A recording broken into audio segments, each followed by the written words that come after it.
이 시간 하나님의 귀한 말씀은 우리 누가복음 1장 26절부터 있습니다.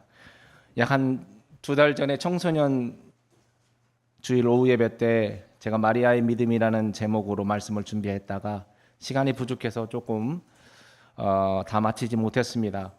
그래서 우리 청년들이 선생님 마리아 2 어떻게 되는 거예요? 라고 궁금해했습니다. 그래서 오늘 그 말씀을 다시 묵상하면서 말씀을 완성하고자 합니다. 우리 다 함께 일어나셔서 누가복음 1장 26절부터 31절까지만 오늘은 먼저 읽겠습니다. 26절부터 31절입니다. 제가 받도록 봉독하겠습니다.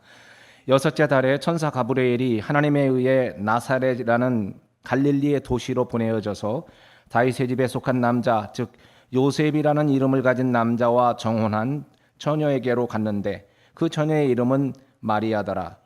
그 천사가 그녀에게 가서 말하되, 다 함께 읽겠습니다. 시작. 크게 호의를 입은 자여 평안하냐. 주께서 너와 함께 하시니 내가 여자들 가운데 복이 있도다 하매, 그녀가 그를 보고 그가 하는 말에 불안해하며 이것이 무슨 식의 인사인가 하고 마음속으로 생각하니 천사가 그녀에게 이르되, 다 같이요. 마리아야 두려워하지 말라. 내가 하나님께 호의를 입었느니라. 31절요. 보라, 내가 내 태에 수태하여 아들을 낳고 그의 이름을 예수라 하라. 아멘. 하나님 아버지, 오늘 귀한 본문 말씀을 통해서 저희들에게 우리의 가장 사랑스러운 주님이시요 우리의 만왕의 왕이신 우리 주 예수 그리스도를 선포하며 말씀을 들을 때 이 말씀으로 인하여 우리의 마음이 뜨겁고 또 주님을 더욱 뜨겁게 사랑하는 귀한 고백이 있도록 인도해 주옵소서. 성령 하나님께서 진리 가운데로 인도해 주셨기를 원하오며 예수님의 이름으로 기도하였습니다. 아멘. 원래 이 본문 말씀은 26절부터 38절까지가 이루어집니다. 우리 38절을 다시 한번 다 함께 읽어보도록 하겠습니다. 38절 다 같이 읽겠습니다. 시작. 마리아가 이르되, 주의 여종을 보소서, 당신의 말씀대로 이 일이 내게 이루어지기를 원하나이다 하니 천사가 그녀에게서 떠나니라. 그래서 이 장면이 이렇게 마무리되는데요. 방금 읽었던 이 본문의 말씀은 크게 한 5가지 스텝으로 나눌 수가 있습니다. 맨 첫 번째로는 지난번에 살펴본 바와 같이 하나님의 천사 가브리엘이 마리아에게 찾아와서 안부의 인사하는 말이 첫 번째일까요?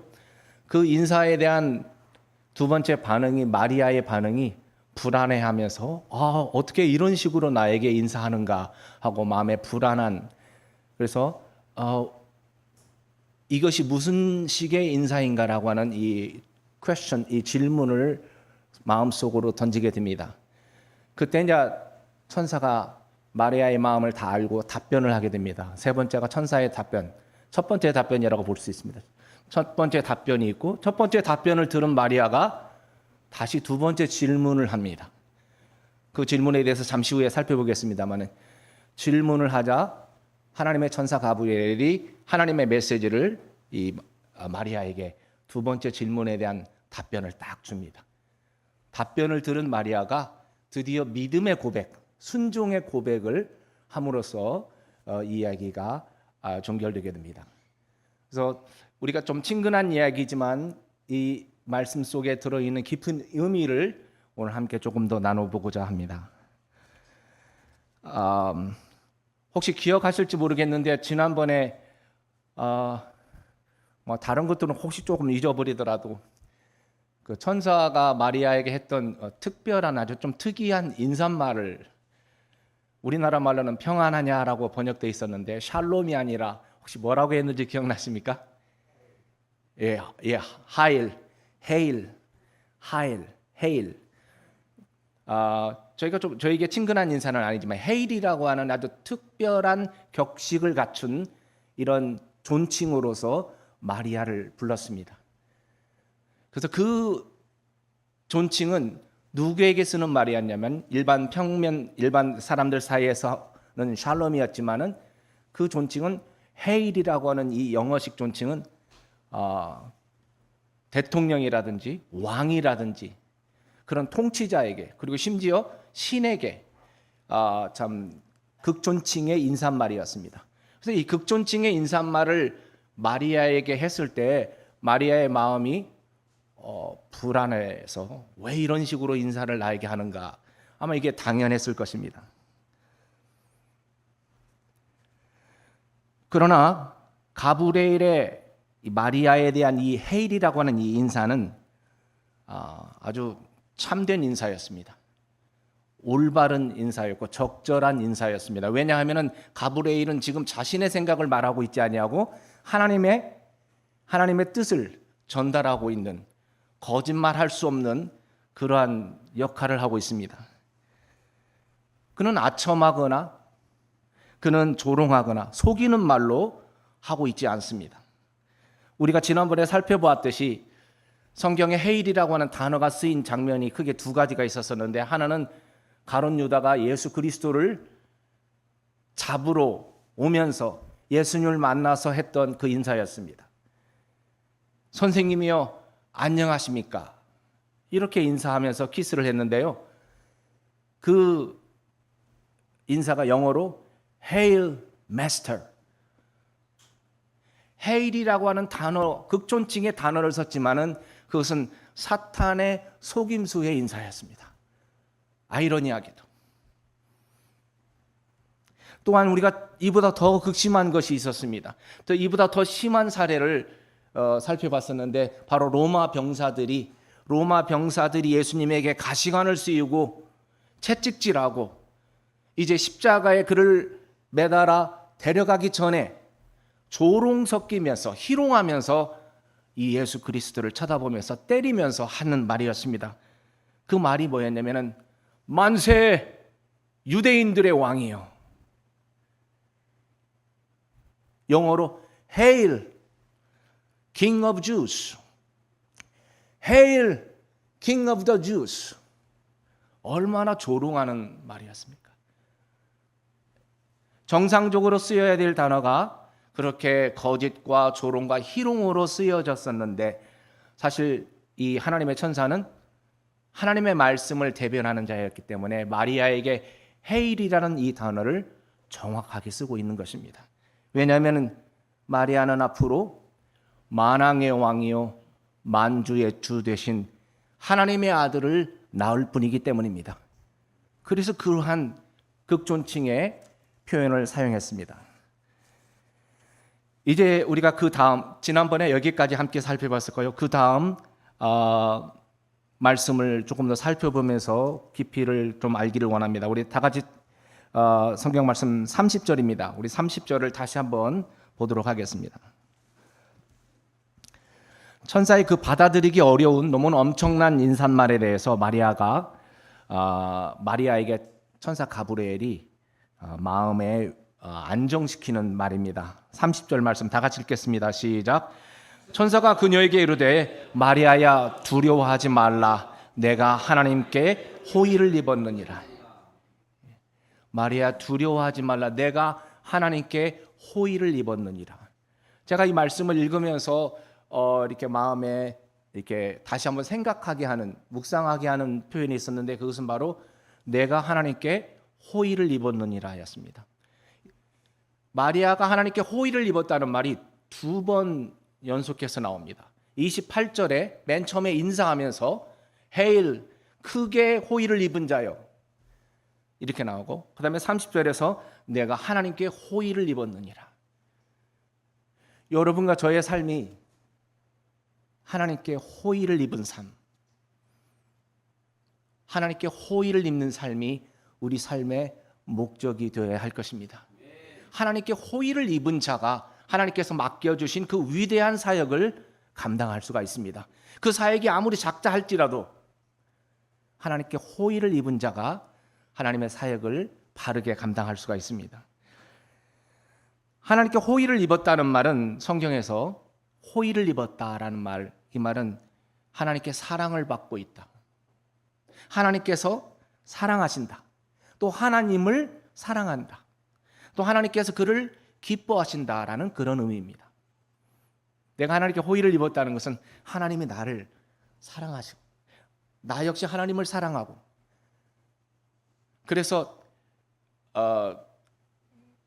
부탁을 할 때 영어로 favor라고 합니다. 이 호의라는 단어가 favor라고 되어 있는데, 제가 부탁을 해도 될까요? 라고 말할 때도 호의를 입은 사람은 부탁하는 자가 기꺼이 들어줍니다. 하나님께 사랑받은 자,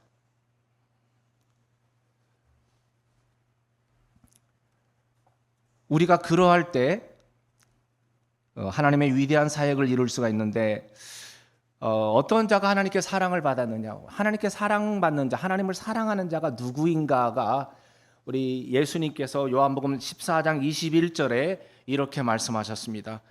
요한복음 14장 21절에 내 명령들을 가지고 그것들을 지키는 자가 나를 사랑하는 자니 나를 사랑하는 자는 내 아버지께 사랑을 받을 것이요 나도 그를 사랑하여 그에게 나를 나타내리라.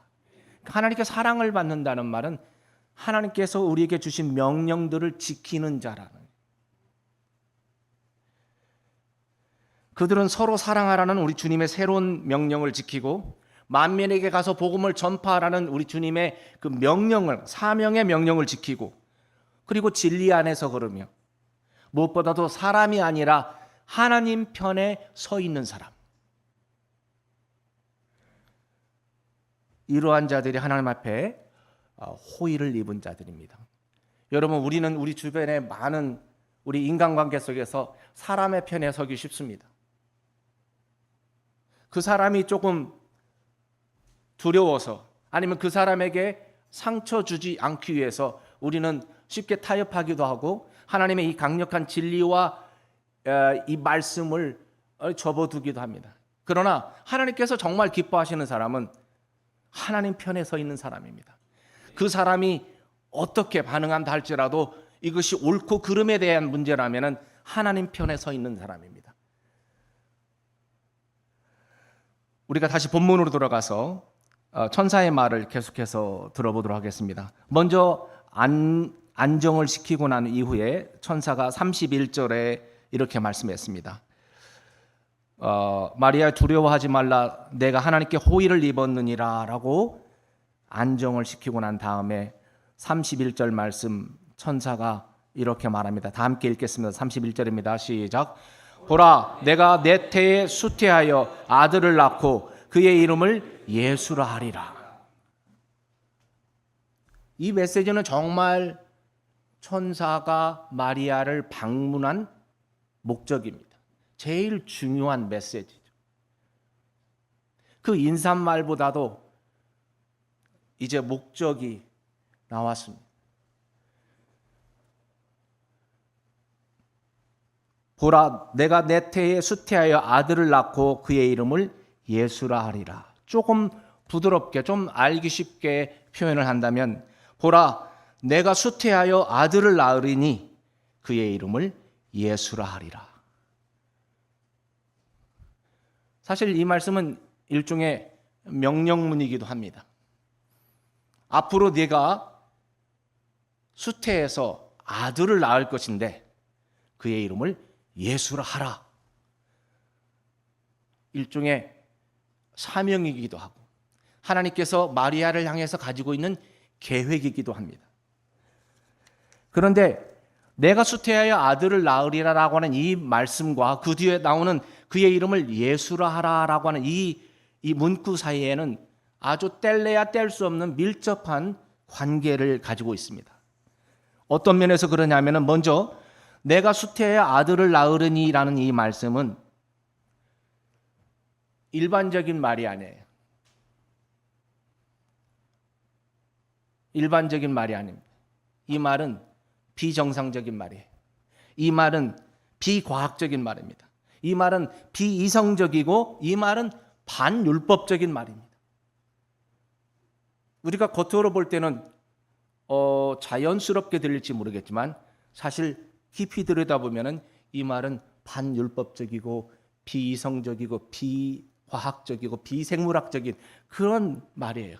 사람의 생각을 뛰어넘는 그런 말입니다. 왜냐하면 이 말의 의미는 처녀인 내가 아들을 낳으리니, 이 말씀이기 때문에 그렇습니다. 어떻게 처녀가 아들을 낳을 수 있습니까? 어쨌든 이렇게 사람의 이성을 뛰어넘는 그러한 메시지를 지금 전하고 있는 겁니다. 그리고 그의 이름을 예수라 하라라고 말씀하셨는데, 이거 역시 평범하지가 않습니다. 사람의 이름을 누구라 하라라고 하는 말이 왜 평범하지 않습니까? 이거 아주 평범한 말 같죠. 그러나 하나님께서 주셨던 이 말씀은 평범한 말씀이 아니었어요. 사람이 그렇게 쉽게 순종할 수 있는, 따를 수 있는 그런 말이 아니었습니다. 그의 이름을 예수라 하라. 이게 왜 그렇습니까? 사실 예수라는 이름은 그 뜻이 아시다시피 구원자, 구출자라는 그런 좋은 뜻을 가지고 있습니다. 그런데 이 예수라는 이름은 이스라엘 사람들에게, 유대인들에게는 붙이기 힘든 어려운 이름이 아니었어요. 함부로 예수라는 이름을 사용할 수 없을 정도로 아주 고귀한 이름이 아니었습니다. 일종의 흔한 이름이라고 할 수 있습니다. 여러분, 부모님들이 자녀를 낳으면 그 아들의 이름을 지을 때 그냥 이름을 짓지 않죠. 나름대로 부모가 바라는 바, 물론 뭐 돌림자도 있기도 하겠지만 어쨌든 최대한 바라는 바, 아니면 최대한 기억하게 하는 바, 이런 이름을 짓습니다. 그런데 예수라는 이름은 그중에 좋은 이름이에요. 앞으로 이 아이가 커서 이 민족을 인도하고 지도자가 되고 구출하가 되고 아주 좋은 이름 중에 하나였습니다. 그러나 뭐 함부로 쓸 수 없는 이름은 아니었어요. 흔한 이름이었습니다. 누구나 지을 수 있는 이름이었습니다. 그런데 왜 평범하지 않는단 말입니까? 그의 이름을, 그 아들을 예수라 하라고 하는 이 말이 왜 평범하지 않으냐?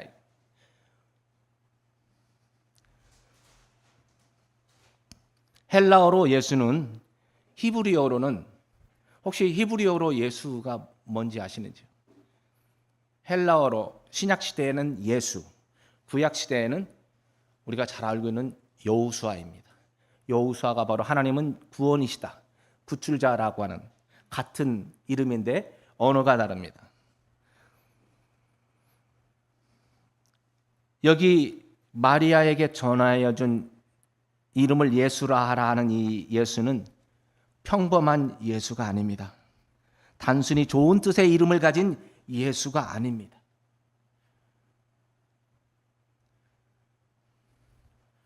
부담스러운 이름입니다. 그 부담스러움의 내용이 그 다음 구절에 나와요. 이 예수라는 이름은 평범한 이름이 아니고 이 이름은 하늘로부터, 위로부터 주신 이름이었습니다. 그 내용이 바로 그 다음 구절에 나옵니다. 우리 그 다음 구절 32절 말씀을 읽겠습니다. 32절 33절입니다. 다 같이 읽겠습니다. 시작. 그가 크게 되고 가장 높으신 분의 아들이라 불릴 것이요 주 하나님께서 그의 조상 다윗의 왕자를 그에게 주시리니 그가 영원토록 야곱의 집을 통치하며 그의 왕국이 무궁하리라 하니라. 아멘. 이 말씀 그냥 보통 예수가 아니고 이 뒤에 있는 이 예수는 누구였냐면은, 여러분 여기에 핵심적인 단어가 뭡니까? 가장 높으신 분의 아들이라는 거예요. 가장 높으신 분의 아들 예수. 그리고 이 아들은, 이 예수는 앞으로 다윗의 왕자를 물려받을 자이고 영원토록 야곱의 집을 통치할 자이며 그의 왕국이 무궁하리라.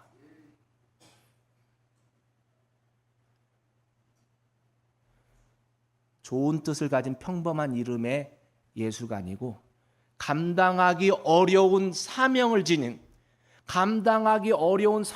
지닌 예수였습니다.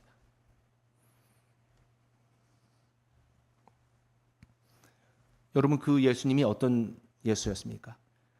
여기 32절과 33절에서 나와 있는 이 인물을 지닌 예수가 어떤 분이셨어요? 우리가 읽다 보면 아마 바로 이 예수님이 바로 그동안 이스라엘 백성들이, 유대인들이 그토록 기다려왔던, 창세기 3장 15절부터 미리 대언되었고 유다 백성들이 모세가 예언했고 대언했고 앞으로 올 자라고 유대인들이 기다리는 자기들의 메시아 그리스도,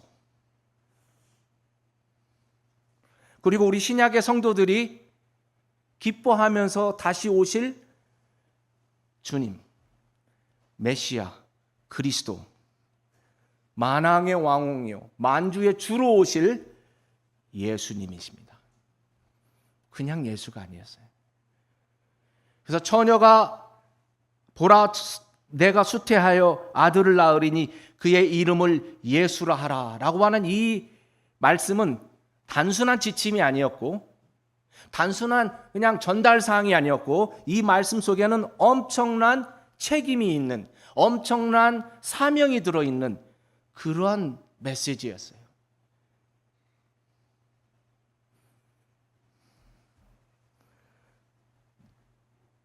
여러분들이 마리아라면 어떻게 하시겠습니까? 여기 마리아는 지금 15살도 채 안 됐습니다. 그러나 마리아에 대해서 우리가 성경에 대해서 많은 것을 말하고 있지 않지만 우리가 유추할 수 있는 내용으로서는 마리아는 요셉과 정혼한 사이였는데 그냥 보통의 아가씨가 아니었습니다. 요셉은 의로운 사람이라고 그랬습니다. 요셉은 의로운 청년이라고 그랬어요. 의로운 청년 여인이 정혼한 사람이에요.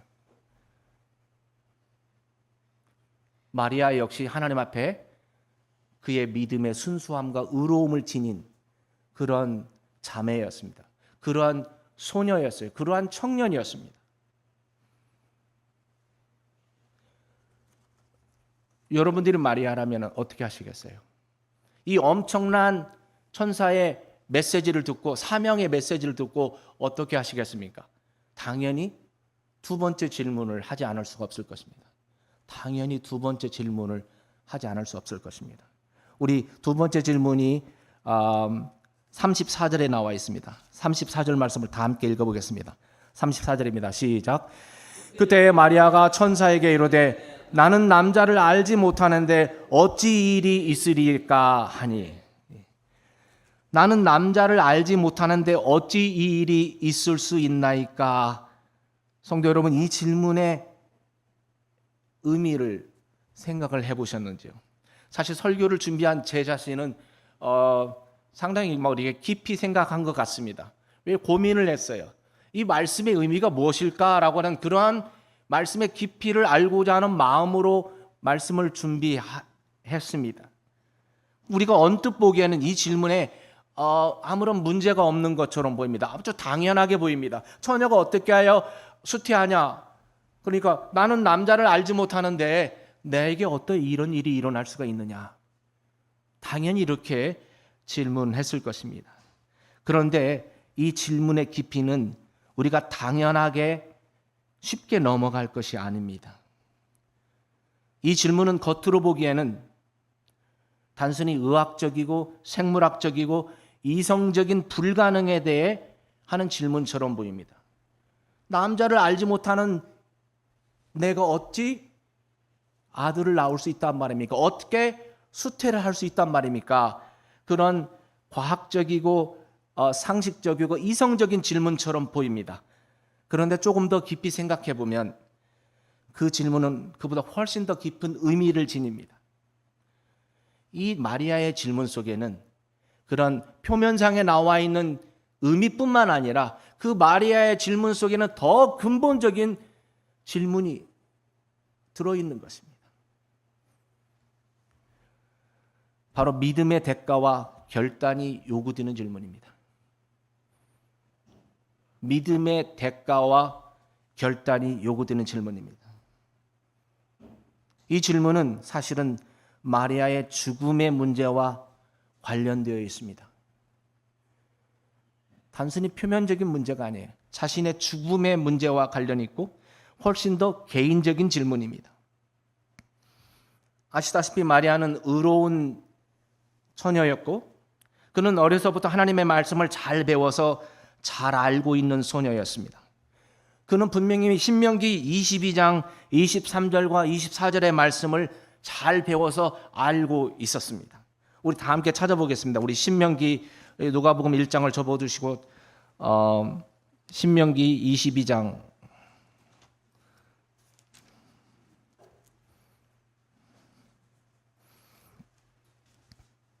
신명기 22장 23절과 24절의 말씀입니다.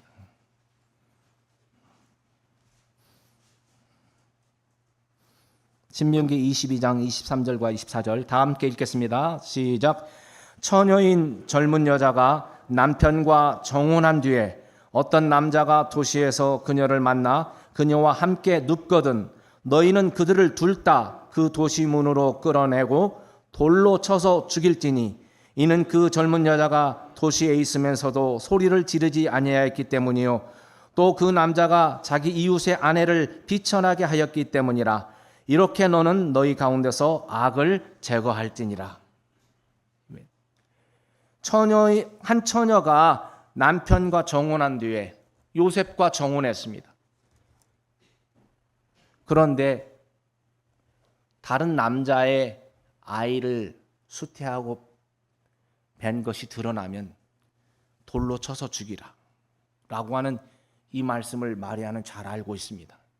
그러므로 천사가 내가 수태하여 아들을 낳으리니 라고 하는 이 말씀은 네가 앞으로 요셉과 결혼해서 아들을 낳으리니가 아니었기 때문에 네가 처녀로서 앞으로 아들을 낳으리니 이렇게 했기 때문에 그 말씀에 주는 이 무게와 이 말씀이 주는 그 비율법적인 것, 개인적인 책무, 개인적으로 자기가 감당해야 될 이것을 잘 알고 있었습니다. 하나님의 말씀을 잘 알고 있는 자매였어요.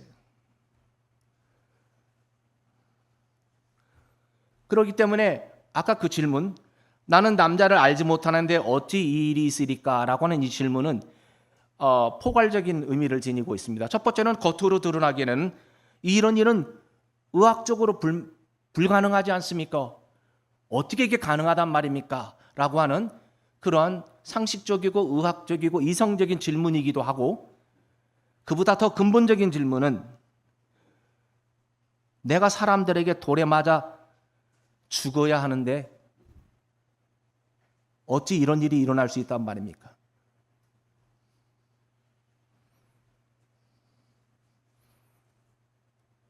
그런 의미를 지니고 있어요.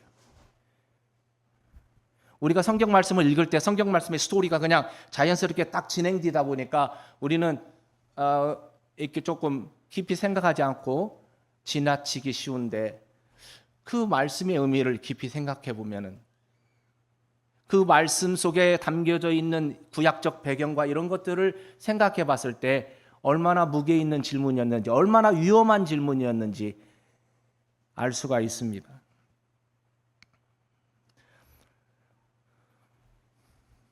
그 질문에 대해서 천사가 답변해 줘야 됩니다.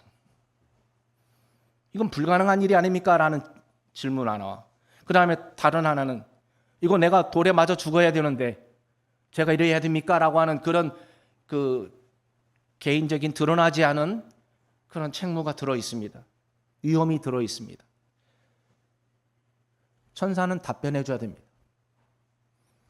천사의 답변 35절 말씀 다시 누가복음으로 돌아오셔서요. 35절 말씀을 천사가 어떻게 답변했는지 한번 보겠습니다. 35절 말씀입니다. 시작. 천사가 그녀에게 대답하여 이르되 성령님께서 내 위에 내려오시고 가장 높으신 분의 권능이 너를 덮으시리니 그러므로 내게서 태어날 그 거룩한 것은 또한 하나님의 아들이라 불리리라. 아멘.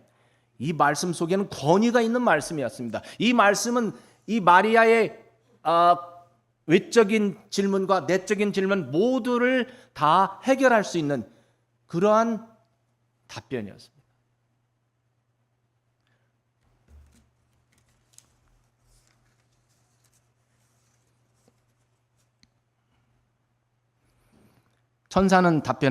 천사의 답변을 보면은 천사는 이 마리아의 질문에 대해서 나는 남자를 알지 못하는데 어찌 이 일이 일어날 수 있습니까? 라는 이 질문에 대해서 천사의 답변은 마리아가 정혼한 의로운 청년 요셉을 통해서도 아니면 다른 남자를 통해서도가 아니라 오직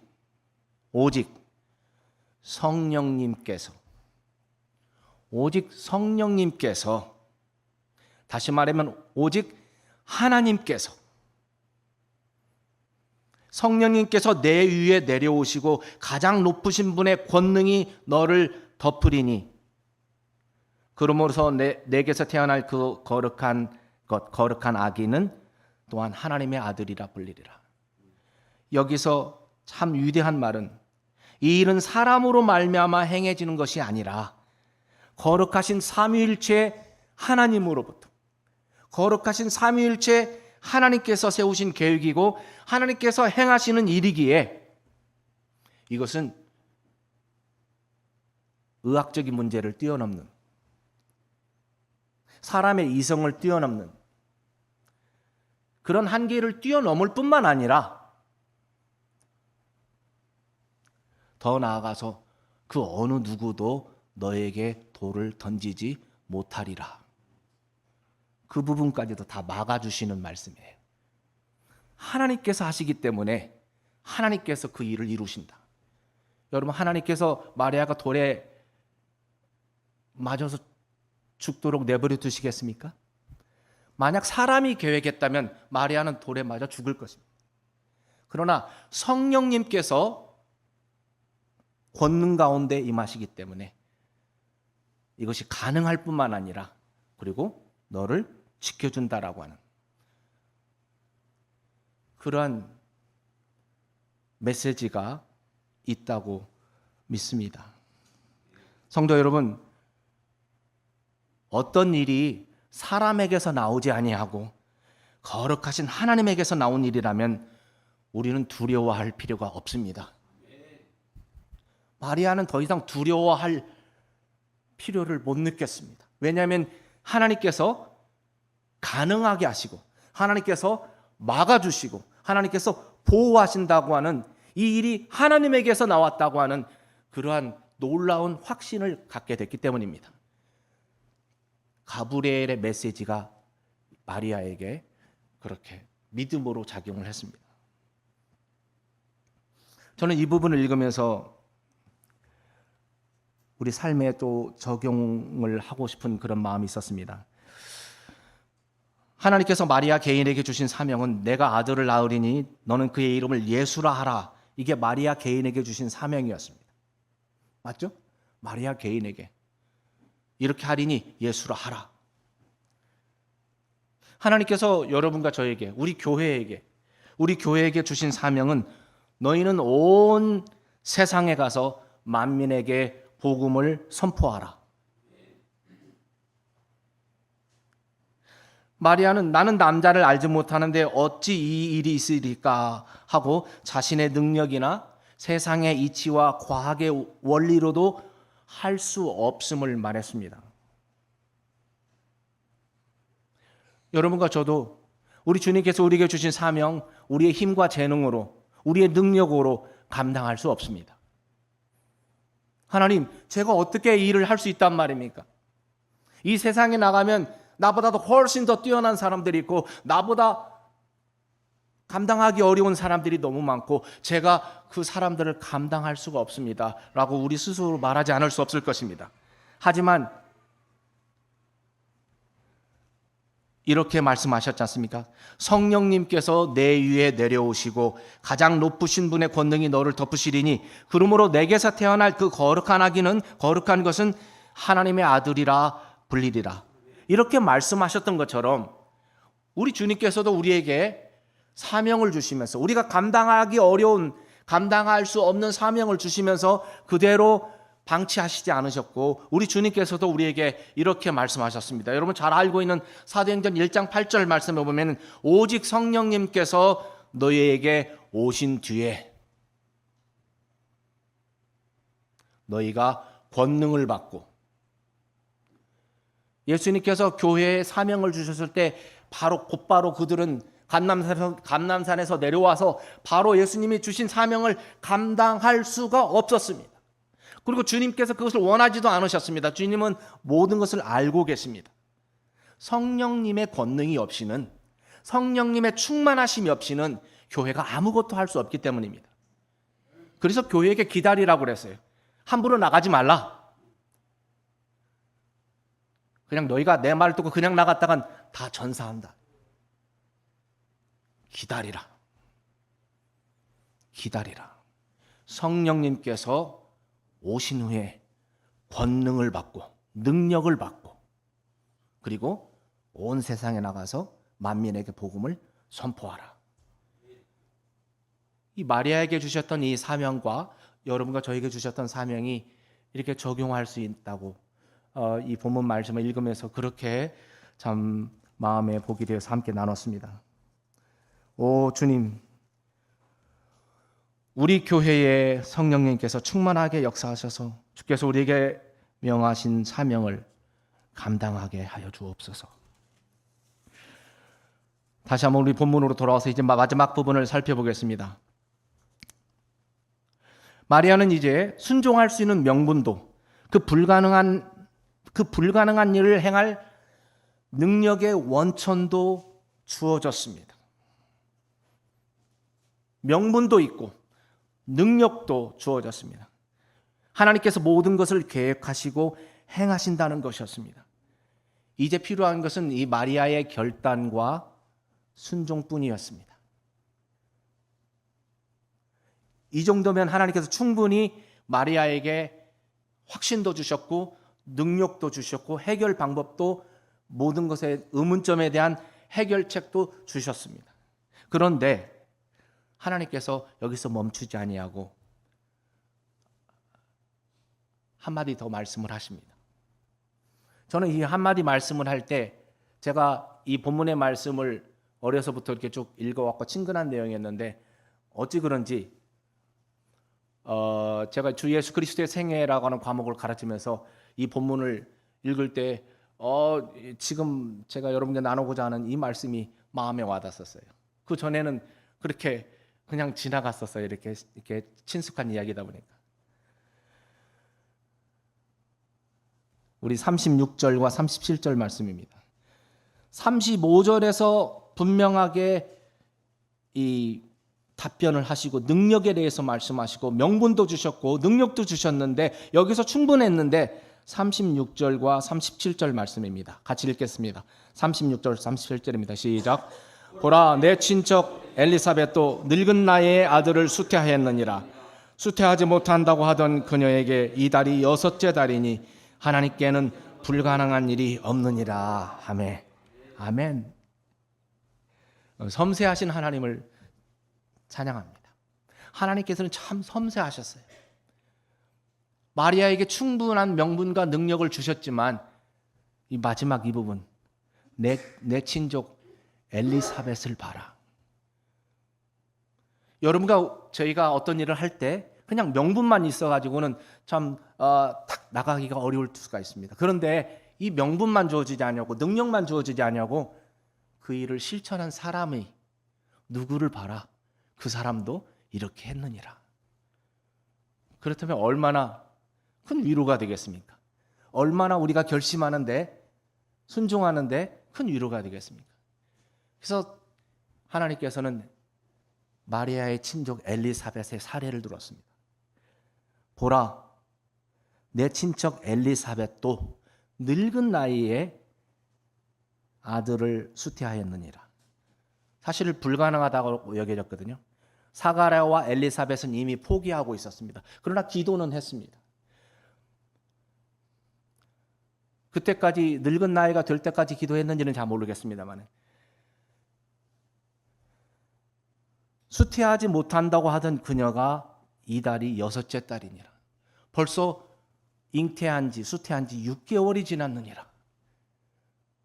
하나님께는 불가능한 일이 없느니라. 여러분 마리아가 어땠을 것 같아요?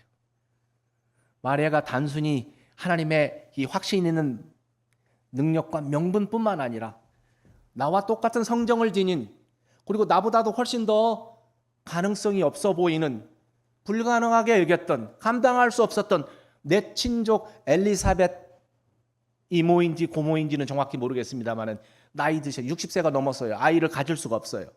근데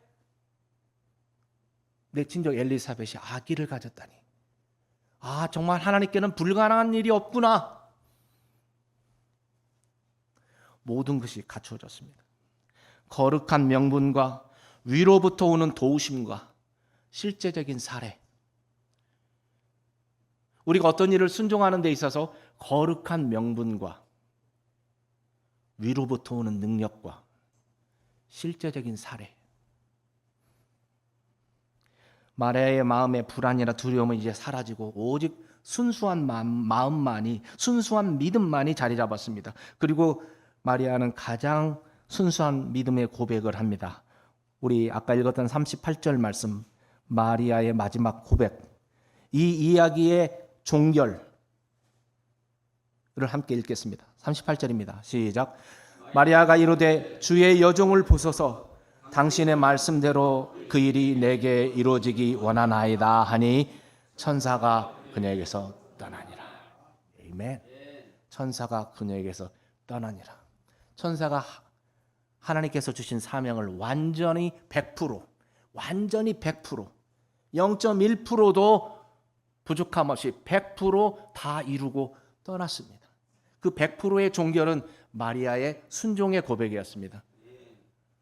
주의 여종이 오니, 주의 여종이 오니 당신의 말씀대로 그 일이 내게 이루어지기를 원하나이다. 얼마나 멋집니까? 얼마나 우리 하나님 멋지십니까? 결코 이해할 수 없는 일을, 우리 사람이 이해할 수 없는 일을 강제하지 않으시는 분입니다. 충분히 할 수 있는 명분도 주시고 능력도 주시고 그리고 사례도 주시면서 우리가 그 하나님의 거룩한 사역에 순종할 수 있는 그러한 때까지 기다리시고 완성시켜 주시는 하나님, 우리 주님을 찬양합니다.